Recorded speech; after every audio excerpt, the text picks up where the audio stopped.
way. On Thursday night, lives are going to change. The trajectory of teams will be altered. It's going to be huge. We'll be there. We can't wait. But for now, we're still in Bristol, at least for a little while longer. We got Dan here. We got J-Mac there. NFL Live will be in Pittsburgh tomorrow. That's where we find NFL Network draft analyst Daniel Jeremiyah, who's joining us for the entirety of the show. What's up, DJ? How you doing? Guys. I know you guys think I'm back in San Diego. Trust me, it really is Pittsburgh. It is absolutely perfect and beautiful here. So when you come, don't let Orlovsky ruin the weather. It's perfect as it is right now. Yeah, I'm already taking shots. We've been trying to do a show together for like 6 years. Right. Yeah. Finally getting in it. We're 30 seconds in. That means he knows you well. I was going to say, he knows exactly what to do. We're going to put DJ to work here today, that incredible draft brain on all of this. And let's begin with the Jets, because I think we all agree that's where the draft really starts. We know what's going to happen at 1, most likely with Fernando Mendoza, but the Jets had the 2nd and 16th picks in the upcoming draft. They need help. They need lots of it. Their 15-season playoff drought continued last season as they became the first team in the Super Bowl era without a single interception and the first team to play 16 games without a 400-yard receiver. New York's been linked to many. Ohio State's Arvell Reese. They did cancel their top 30 draft visit with Texas Tech's David Bailey last week. However, Jets GM Darren Muge spoke earlier today about not reading too much into all that. Here's what he said. With top 30s, every team uses them differently and has different ways of using that mechanism. Some don't even use the top 30s at all, right?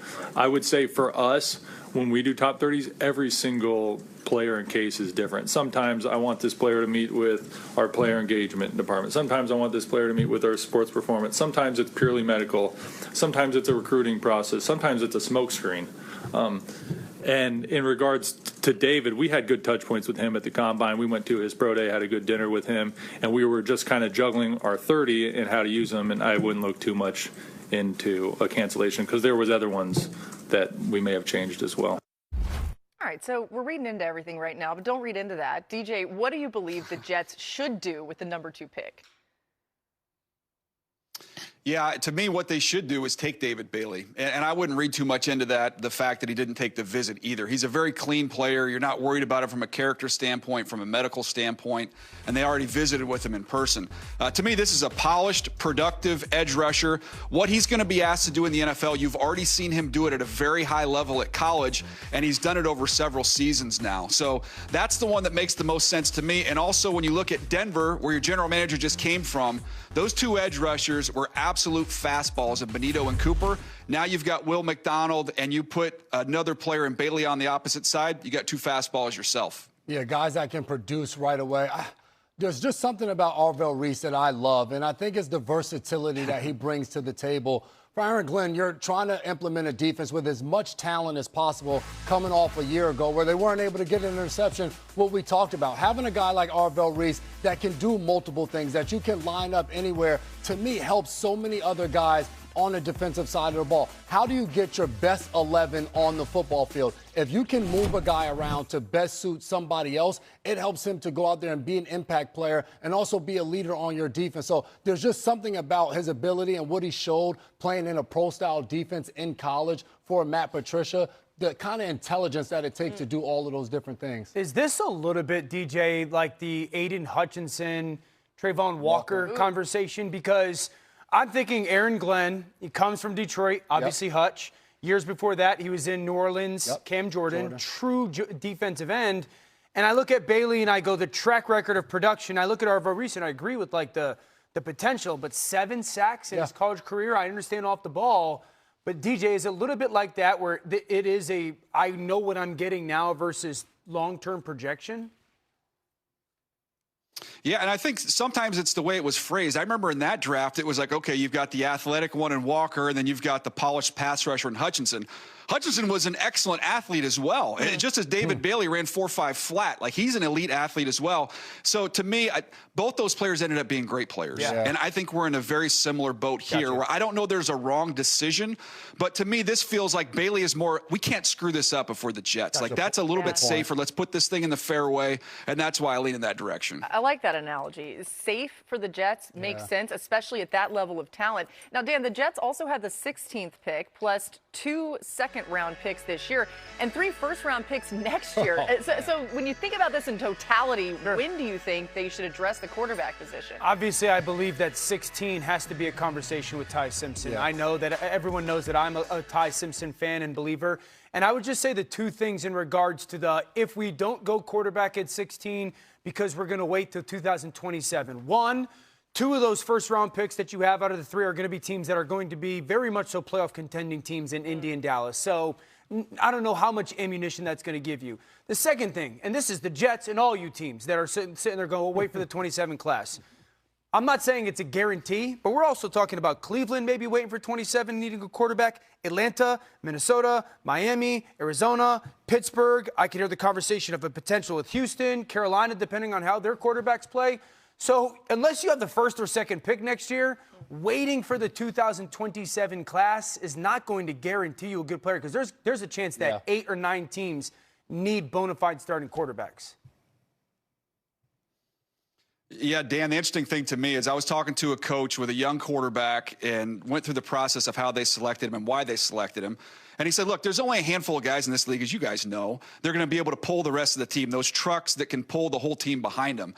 So for the rest of them, we need to build this thing up so that when we do select that quarterback, that he's got a fighting chance. Sure. And when I look at this Jets roster right now, there's still other holes to fill. And personally, I believe they're going to use those first 3 picks this year to lay more of that foundation so that whoever they pick next year, you know, whoever that ends up being, is going to have a fighting chance. So that provided a little more clarity to me of the process of getting to when you take that quarterback. It's interesting. You think about what DJ's talking. They're building some depth, building some key pieces around a quarterback. The Jets are the only team with 4 picks in the first 2 rounds. So they have the capital to do it this season. Yeah. And it does seem like a lot of teams are looking for a quarterback next year. You mentioned the Browns. New on NFL Live, Browns head coach Todd Monken spoke about the quarterback reps on day 1 of their offseason program. We were just rotating who was first reps. Shedeur to start. There were some other reps. The way it was going to turn out, Shedeur was going to get more reps, some of it in pass Kelly, some of it in team. A couple of the team periods were slowed down ACT, more run than they were throw. So it was set up in a way for us to get a look at all of them.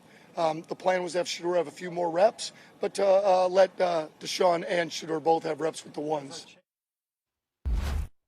All right, so he continues to toe the line there. We don't know who's getting the edge at quarterback for the Browns. That's okay. The Browns are another team with 2 first-round picks. They have picks 6 and 24 on Thursday. They can certainly use some help on offense. Cleveland ranked last in total QBR last season, and their quarterbacks were pressured on a league worst, 39% of dropbacks. Opponents hit the QB over a quarter of the time as well. That's not good. DJ, what would a successful night for the Browns look like on Thursday with these 2 first-round picks? Well, Laura, first of all, they had a huge to-do list in the offseason. When you got to replace the entire offensive line, you don't see that happen very often. Now, they've filled a lot of those holes, but there's still one left at left tackle. So, to me, tackle's got to be one of these 2 picks. And when you look at the way this draft's going to unfold, I'd much rather be sitting at pick 24, their second pick, wishing and hoping for a receiver, but willing to live with it if the guy we like's not there. I would not want to be sitting there at 24, wishing and hoping and praying that one of these tackles gets to me. So to me, the order is important. I think you get that tackle in the boat at 6. Maybe you want to get cute and trade back a little bit and take 1, 10, 11, 12. I wouldn't go too far. I want to get that last piece of that offensive line in place. Yeah, I completely agree. I think those first 2 round picks should be tackle and wide receiver.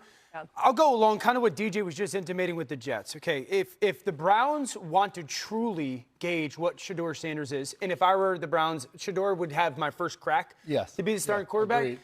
Unless you improve the protection and the perimeter skill players, you're not going to get a true evaluation nor a fair evaluation. So if quarterback's not into the conversation for them, I think left tackle absolutely. And they have Jerry Jeudy, nice player, but he's not a burner. So I think there has to be something of a vertical element at that wide receiver spot at 24. Now, who's available has to be a part of the equation, but you've got to improve the ability for the quarterback to get people open or find people that could get open. So left tackle and wide receiver should be their first 2 rounders. Absolutely. Everyone's going to say those 2 positions, and I'm not going to disagree with you guys at all. I look at it as, are they going to trade? And to what DJ said, how far back do they do? If they do that, when you talk about getting a wide receiver, to me, the explosiveness on the offense has to change. Harold Fan and their tight end seem to be their best weapon week in and week out, and he's a really good player at that tight end position. But to your point, Jerry Jeudy was at the top of the league in drop passes. They have to get somebody reliable on the outside. So I think speed is, or maybe a Denzel Boston, a guy that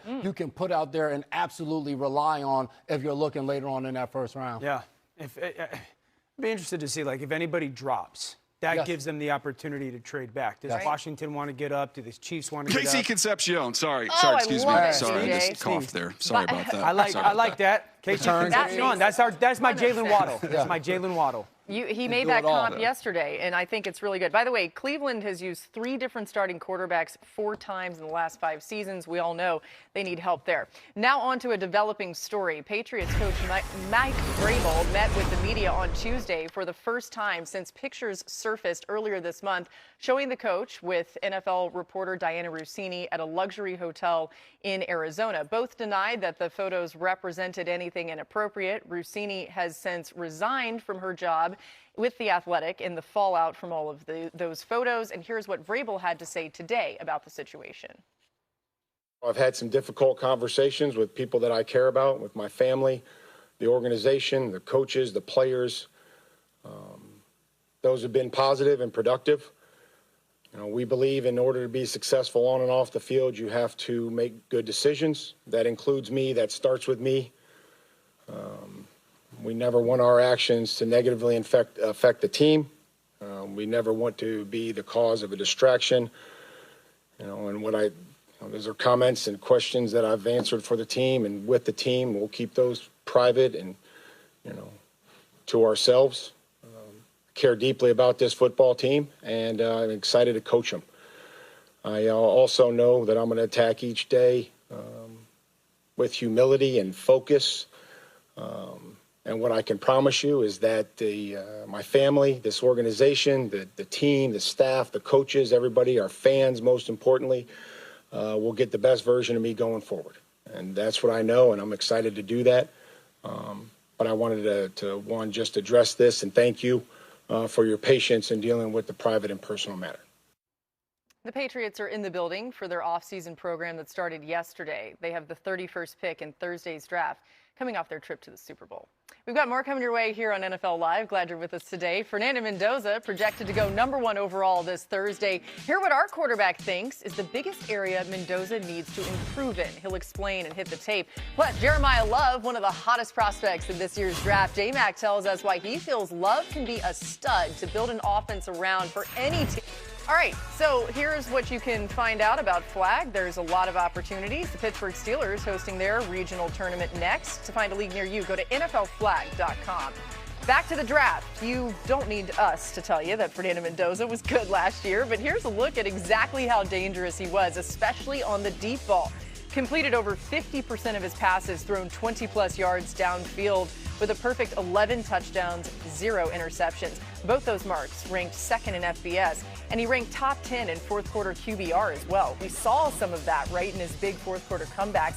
Dan, what stood out to you as you've watched the tape on Mendoza? Yeah, I wanted to get into this with DJ and J-Mac. So in those 4 pivotal comebacks, you go to the on-the-road Iowa game, fourth quarter game-winning drive, on the road Penn State, the Heisman kind of moment, Big Ten title, and then obviously the national title. Feather in the cap, no doubt, makes big plays at the end of the game, comebacks. Yeah. But in the first 6 drives of those 4 wins, right, so roughly the first 3 quarters of each of those games, the production just wasn't that good. So, yes, the feather in the cap, tip of the hat, yes, the clutch happens.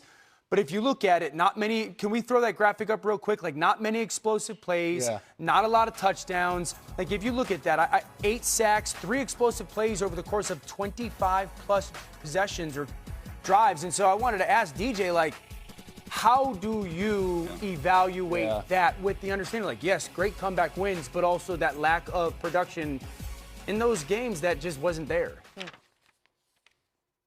Yeah, well, first of all, I'd much rather have him finish well than start well. Sure. So I would say start there. That's a very good thing. The other thing I would say is every team has a formula to win games. I think we would all agree Cignetti is an unbelievable coach. He's a smart guy, and he knew their formula to win games. Yeah. Now, we're getting ready to have this draft, guys. It's 3 days. I don't think we're going to see an Indiana offensive lineman get drafted. Now, Coogan could go late. We're talking about like a 6th, 7th round pick or a priority free agent. And they're going up against a Miami team with those 2 warriors up front. Ohio State, who's got 3 guys who are playing up front. They're going to go in the first round, and then you add Styles into that, or you add Downs into that mix as well. You talk about the Oregon game. That whole D-line came back. Congrats to Dan Lanning on that one. They were at such a talent deficit that to me it was, we're going to run the ball. We're not going to lose the game. We're not going to screw it up. And then, Fernando, you got to make some plays late in these games for us to win. And to me, that was their formula, and I thought he executed it extremely well. It's interesting to hear, like, that perspective, you know, because it shows how much was on Fernando Mendoza's late in the shoulders. Game. You know, it's also a little bit, and Daniel and I have talked about this, number 2 defense in the country, so it keeps him in the game. It's just like how, what's your perspective from a defensive guy in that? That's exactly what I was going to give you. So I played 13 years in the NFL.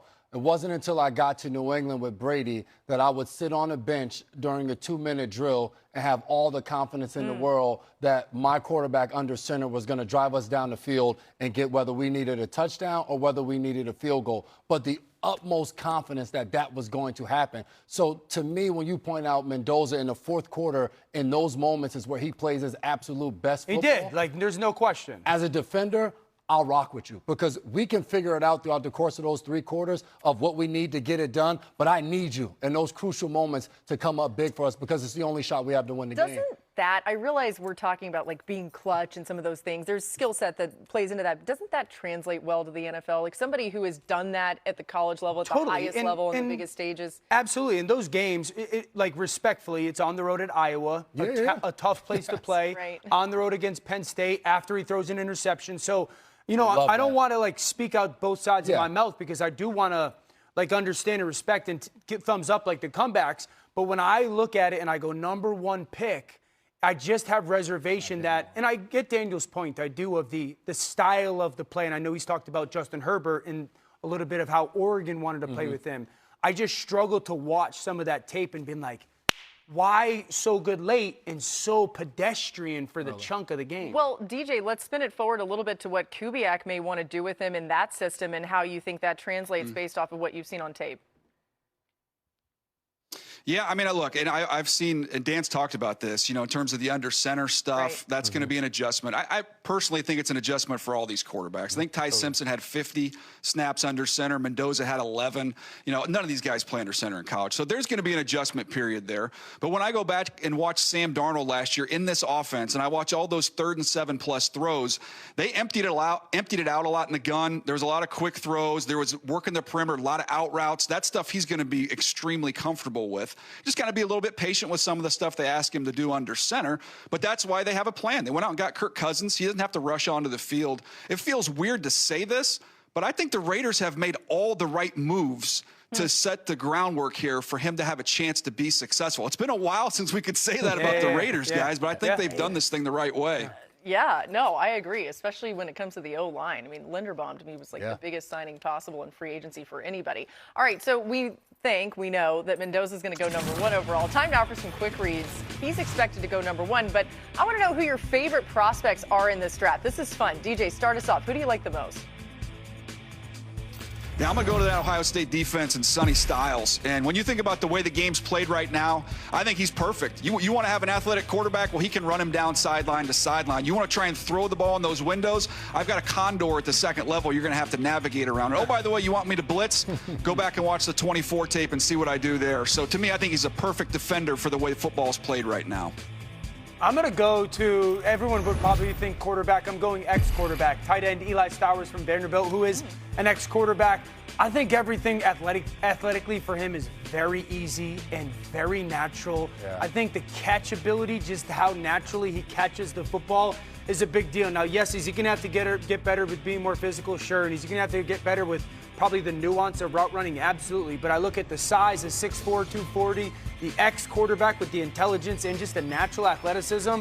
I love this player. I'm going to go with Emmanuel McNeil Warren, the safety out of Toledo. This is a guy that attacks the football. Whether it's up in the air or you're running with it, he's going to punch it out. He's an excellent communicator. You see that on the film every single snap, playing in that too high. Then he has something with the safety position that I love to see. He's not afraid to run into darkness. You come in there in the phone booth, he's running straight in there and he's putting a hit on you. He's a guy that I love watching on film, and I think is going to translate well in the league. Oh, you are speaking my language, J-Mac. To me, this is one of my favorite players in the draft. He's my 15th overall player. But I'm telling you, talking to teams the last few days, I think he's going to keep the tradition alive. He's going to slide to the second round, and this league's going to do the same thing. Branch fell to the second round, shouldn't have fallen to the second round. Cooper DeJean fell to the second round, shouldn't have fallen to the second round. We know Emanwari last year fell to the second round. I think that happens again this year. So the last two guys I mentioned, they just won the Super Bowl. So congrats to whoever takes McNeil Warren on their Super Bowl trophy next year.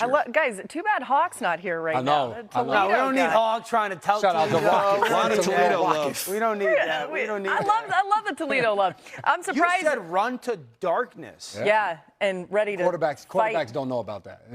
He definitely doesn't. Orlovsky wasn't Cam running. Newton does. Cam probably not scared. Aaron Rodgers runs the darkness. That's one quarterback that knows about it.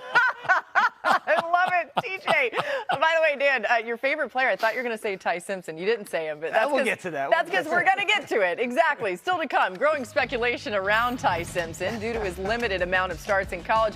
Dan's not buying into that noise. Rumor has it, loves to run the darkness, this guy. Oh, man, really? Time for Ty. Dan's got some numbers. It's been one of the biggest storylines of the pre-draft process. Daniel Jeremiyah has him ranked as his second best quarterback and the 36th ranked overall prospect. Dan Orlovsky hopping into the virtual world to talk more about the Alabama quarterback. Alabama quarterback Ty Simpson is expected to be the second quarterback off the board in the 2026 NFL Draft, and he showed plenty of potential in his only college season as a starter. Simpson is surgical when he's in rhythm, which he was through early November of 2025. Simpson had 21 touchdown passes to only 1 interception in his first 9 games. That was the third best ratio in the FBS up to that point of the season. Simpson has fast eyes down the field in the chunk pass game and throws with great trajectory to different levels. His 49 completions of at least 15 yards downfield were tied for 6th in the nation and more than Fernando Mendoza. The Alabama quarterback is courageous with the football, but he simply doesn't throw interceptions. He has the lowest percent of passes intercepted by any power conference quarterback in the last decade, just ahead of 2020 top overall pick Joe Burrow. Whoever drafts Ty Simpson will have to get him experience and protection. The team that does that will have a quarterback you can win a lot of games with. All right, DJ, I don't know if you've heard this. Dan Orlovsky is a fan of Ty Simpson. What is your evaluation of him as a prospect at the next level, though? Well, look, I went to the podiatrist, and my podiatrist asked me about that relationship between Orlovsky and Ty Simpson. So I know it's well established that that's his guy. Now, look, I'll start first of all. I've had a chance to talk with him on the phone. Exactly. He's a great dude. He's impressive when you talk to him. So you can see how he would be impressive with teams when he gets a chance to visit with him. I had an old quarterback coach a million years ago. He used to always challenge quarterbacks. How smooth can you be? How smooth can you be in your setup? How smooth is your release? Like he is teaching tape for how he sets up in the pocket, quick feet. He's got a real nice delivery. The ball comes out well. Dan talked about those, the trajectory, the layering of the ball. He does that exceptionally well. Anticipation, accuracy, all there. Now, when it comes to the concerns, we'll put the starts to the side for a second. To me, it's the size that bothers me. I think some guys, even when they're undersized, play big. I thought when he had bodies around and the ball ended up on the ground, you had the 7 fumbles. It felt like the field kind of shrunk on him. He got tossed around a little bit too much. So that, to me, was one of the concerns, is just how is that size going to play over a full NFL season? Wherever he goes, in my opinion, he does need to get a little bit stronger. Yeah, I agree with that, DJ, with the size thing. And kind of the understanding of where he's in the pocket and in the strength, and I think a little bit of the injury. I wanted to talk to you. I did want to talk about the starts, okay? So, because I understand the starts, and if we look at the guys that have been drafted in the first round with less than 20 starts, I wanted to talk to you about starts versus age, okay? So if you look at over to the right side, Anthony Richardson, 20. Trey, 20. Mac Jones, 22. Kyler, 21. Dwayne Haskins, 21. Trubisky, 22. So Trubisky and Mac Jones are the two that were 22 at a minimum. Everybody else around 20 or 21 years old. Ty Simpson's 23. He's going to be 24, I believe, in December. Does that change for you or make you look at the starts different because he's 2 years older than those guys, or does that not matter at all? Well, I think the two guys he would compare there are Mac Jones and Trubisky, which are the two that are a little bit older. I remember Trubisky, when I looked it up, he turned 23 4 months after that draft. So I don't think there's a big difference there. And those stylistically, he fits in more. Like Anthony Richardson was just kind of a freak show athlete, and you're betting on that it's all going to come together. To me, Dan, I still go back to the starts. You know, I look at the two guys. If you look at quarterbacks, like in families, what style of quarterback is he, and what would he be if he was successful? I would say Purdy, and I would say Mayfield. Those would be the two guys. And when you look at them, Purdy was 47 starts, Mayfield was 46 starts, because they're going to have to win the game with their brain. So to have more experiences to rely on, I think that's important. And to me, that's why I like him a lot as a player. I just value that. I value that risk. I take that into account. And that's why, to me, it's the top of the second round. If you want to get in the back of one to get the extra year, I'm good with that. But up there in the top 15, 16, the starts thing to me is a real deal. As you guys talk about the starts and you talk about Ty Simpson, from your perspective, as you watch quarterbacks, and DJ said it, Anthony Richardson at the top of that list, a lot of what people were believing in him was the athleticism. When you're looking at these quarterbacks and you're evaluating them, when you talk about teaching tape, accuracy, anticipation, do those traits you feel like translate a little bit better? So, yes, you may have limited starts, but the things that you're really good at in those limited starts, I feel like will translate well, opposed to athleticism when everybody's a little bit more at this level. For me, the number one thing that I believe transfers from college to the NFL is, can you see it and can you throw it? That's the number one thing. And I am of the belief that all over his tape is the ability to see it and throw it. I think I have two examples of him getting fooled by coverages. One against Vanderbilt on 4th down, and one against Georgia in the SEC title game when he throws a pick. Other than that, I see him going through reads quickly.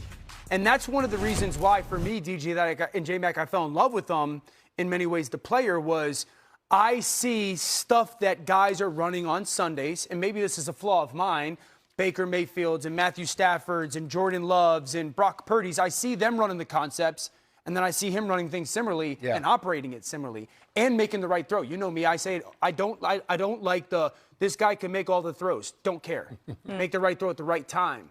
I think he does that all the time on his tape. As you illustrated at the beginning, Simpson had a below 1% career interception rate. That's an Alabama record. We've talked about it before, too. They didn't have a run game. There were a lot of things about that offense that were not in Ty Simpson's favor, and you could explain away some of the issues there. We're going to dive into him so much more when we get to the draft, so there's a lot more coming away. Reminder, too, that we have 2-hour shows on Thursday and Friday. Dan's not done, Laura? There's so much more, DJ. That was not a love fest. Just wait. Welcome, that DJ. was like, Just wait. DJ, that was like a little love note. I think you do a lot of mock drafts now, big guy. There's going to be a lot more coming. He lays it on thick. Okay, DJ, Mendoza and Simpson, your top two quarterbacks. But how does the rest of your top five shake out when it comes to the position of quarterback? Yeah, to me, it's a couple big guys. To me, you start with Beck. The way he finished up, look, the questions with him about personality, maturity, more so than the skill set. He's got all that. So to me, I think he's intriguing from that standpoint as a day 2 pick. Then you get to Drew Aller. Look, it did not go well. It did not trend the right direction towards the end of his career. But you go back and watch him a little bit younger. You can see the flashes that can get you excited. He's been impressive with the teams. He's wired the right way. He's a sharp, smart kid. He's got to clean up some footwork. But he would be next. And then let's go to another son of a coach, Ty Simpson, the son of a coach. How about Nussmeier at LSU? Again, played much better in 24. He was healthier than what we saw this year, but finished it up strong at the Senior Bowl. So you like to see that. I think he's in that 3rd, 4th round range, but someone who I do believe has some starter upside, some starter traits. DJ, quick question. For these guys that are like the 2nd, 3rd, 4th round quarterbacks, do you still look at them the same way you would the early round quarterback, the 1st round quarterback? Is it still the potential, the projection, the productivity? Like, do you view them in the same way or evaluate? To me, I'd be a little more willing to gamble on upside the further on you go. To me, I'm not quite that risky early on. Later on, I'll take a shot on a guy. That makes sense. That's a good way to operate. Hey, new on NFL Live, by the way, our Colts reporter Stephen Holder, Colts head coach Shane Steichen says quarterback Daniel Jones is back to throwing and is performing dropbacks as well. Another step forward in his comeback from a torn Achilles back on December 7th. Steichen also added the Colts anticipate him being ready for training camp. Great news for the Colts. I think that's maybe a little quicker than we thought he'd be able to return, so huge for them. Hey, coming up next, we're going to put DJ in the hot seat, asking some burning questions about some of the draft from NFL Network. He's been with us all show. Fun to have our teammate with us. And it's time for a round of Ask DJ, where we're going to ask anything we want about the draft. So I get to go first. Who are a couple of teams, DJ, that may be looking to trade up in the draft on Thursday night? We've heard about teams that want to trade back, but what about teams that want to trade up? Well, the first one's easy, Laura, because I'm going to go with the New Orleans Saints and Mickey Loomis. If you want to look at track records, I don't know what this says, but when you go back to 2008, he's made 25 draft day trades. He's gone up 25 times. He's gone back 0 times. So his card does not work in reverse. So that would be the first one. The second one I would keep an eye on is the Philadelphia Eagles. Howie's got picks, how he's aggressive. The Detroit Lions staring at everybody in the whole league as a tackle team with that pick. If Howie Roseman wants a tackle, he knows where he needs to go to get one. Let me ask you about a prospect that maybe somebody's trying to move up to get. Kenyon Sadiq, the tight end. He reminds me of one of my old teammates, Delaney Walker. Which team do you think would be a perfect fit for him to go and flourish? Well, I like that comp. To me, I look at the Baltimore Ravens, J-Mac. They lost 2 guys. You know, Kolar's more of the blocker. He goes out to the Chargers. Isaiah Likely, though, that athletic weapon in the middle of the field that played so well off Andrews, he follows John Harbaugh to the Giants. So Kenyon Sadiq going there with Lamar Jackson. They kind of have a track team on the perimeter, and he would add, you know, as one of the elite and fastest tight ends in the entire league. Would be a fun fit for Lamar Jackson. All right, DJ, educate us a little bit on the draft. So, in my understanding, the draft originated to acquire talent, right? And the way that the NFL draft is set up is the bad teams get the good players, the good teams get the less good players, right? Parity of the NFL. If this is a draft that a lot of people think there isn't a ton of great high-end talent, why is there such an issue with taking the best player in the draft, Jeremiyah Love, top 3? Why, if that's the premise of the draft, to get the bad teams better players, why is there such a talking point around it? Well, that's a great question. It's a key question in this draft. But to me, when you look at teams and what they're equipped to do when bringing a running back into their building, are you equipped to reveal all that talent, or are you going to conceal all that talent? Because we saw it concealed in Vegas last year. Now, Jeremiyah Love's on another level than Genty, in my opinion, but that's part of the calculus. The other thing you can't run away from, Dan, is the money aspect and the positional value of what you'd have to spend in free agency at other positions. If we went to the park to play football, Jeremiyah Love's the first pick. But last I checked, there's no salary cap at the park. I just struggle with, and I understand it, and obviously this is like your wheelhouse, like the value conversation and the salary conversation when bad teams are drafting, or teams are drafting early because they don't have enough good players.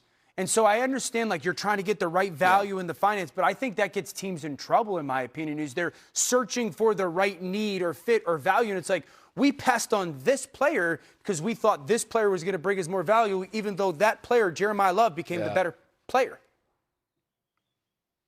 Yeah, but you also have to be comfortable, Dan, of recognizing where you are as a team and be able to say in the draft room, and the good teams do this, look, this guy's going to go somewhere else and he's going to be great. We can't showcase him and all of his abilities with where we are right now. So he can be the right pick for someone else and not the right pick for us, even if he's a great player. That's part of the conversation. Now, free of charge, Dan, this one's yours. If Arizona takes Jeremiyah Love and then trades back up for Ty Simpson, you need to go on TV and say, this is LaDainian Tomlinson and Drew Brees. Take it to the bank. I'm going all in on this thing. That's yours. It's all yours. Clip this off, guys. There we go. And use it. DJ, I like the fact that you brought up Vegas last year with Ashton Genty. Now, we look at the top 5. You just mentioned Arizona. Let's look at Tennessee at 4 and the Giants at 5. If one of those teams draft him, do you think that will be a similar situation to Vegas where it's going to be a struggle to really showcase what Ashton Genty can do? Or do you think those teams are a little bit in a different situation than Vegas was a year ago? Yeah, I still think there's some pieces that need to be put in place for teams picking 3, 4, and 5 to be able to really showcase him. I just think about these young quarterbacks, though, and how tempting it would be because he's going to give you easy completions. He's more accomplished in the passing game than Genty. So that, to me, is how you would justify it and make it work. I wish we could do this for longer. Unfortunately, our show is over, but we will see you in Pittsburgh, DJ. Thanks so much for being with us. NFL Live comes your way Wednesday, Thursday, Friday, live ahead of the draft, and SportsCenter is next. We'll see you then. Okay, Laura, NFL Live